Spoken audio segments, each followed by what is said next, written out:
Iniulat ng Department of Agriculture na bahagyang bumaba ang dami ng angkat na bigas sa unang quarter ng 2025 kumpara noong nakaraang taon.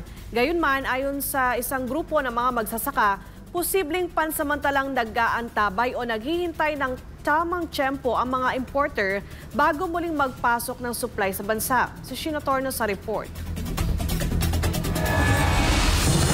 Hindi pa sapat ang produksyon ng bigas sa Pilipinas sa ngayon. Ayon sa datos, tinatayang 75% lamang ng pangangailangan sa bigas ang naaani sa loob ng bansa. Kaya't kinakailangan punan ang kakulangan na 25% sa pamamagitan ng importasyon. Ngayong 2025, inuulat ng Department of Agriculture ang bahagyang pagbaba ng dami ng inangkat na bigas. Mula Enero hanggang Marso daw na italang higit 600,000 metric tons na imported rice. Mas mababa ito kumpara sa parehong panahon noong nakaraang taon. Compare it to last year, at least yung end ng March. Last year, ang pumasok sa atin ay almost 1.2 million metric tons. So, from January to March. Last year, ang January natin ay 430,000 metric tons. Ang February is 342. Ang March is 415. So, ang lalaki nun.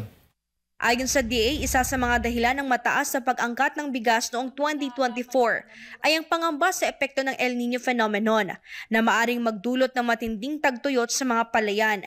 Bahagyang nakatulong din umano sa sitwasyon ngayong taon ang pagbaba ng presyo ng bigas sa pandaigdigang merkado at ang mga hakbang ng India kaugnay sa kanilang rice export policies. So, ibig sabihin, mababa. Ibig sabihin nito, malaki talaga yung pumasok na imported na bigas last year. Plus, yung expectation na magiging maganda yung harvest this year. So, makikita natin na nag-a-adjust yung importation.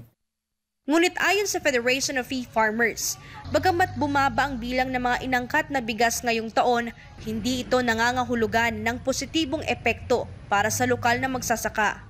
Sa katunayan, bumagsak na umano ang presyo ng palay sa ilang probinsya sa Central Luzon na ngayon ay umaabot na lamang sa 14 pesos kada kilo.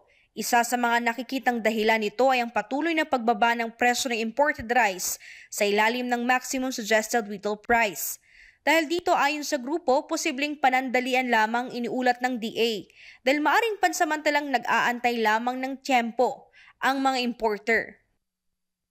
Naghihintay lang muna sila ng pagkakataon kung lumiwanag na yung situation, and then they will resume imports. For sure, they will resume imports dahil kulang naman talaga tayo eh. At saka medyo mura ngayon sa international eh. So, mapapalag na konting pahinga lang muna yan and then papasok na naman yan. Gate ng FFF. Babaha ulit ng imported rice sa bansa sa mga susunod na buwan, bagamat posibleng hindi kasing taas ng italang dami noong 2024. Ayon pa sa grupo, mukhang mas binibigyang prioridad ngayon ng gobyerno ang pagpapababa ng presyo ng bigas para sa mga mamimili.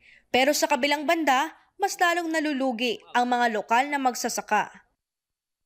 Dinidinay niya na bumababa ang presyo ng palay eh. So kaya sila nakakakuha ng feedback nila. So parang they are not worried that the palay price is going down. No? Pero pag presyo ng bigas, lahat na lang ginawa nila eh. Para sa Diyos at sa Pilipinas kong mahal, ito si Sheena Torno, SMNI News.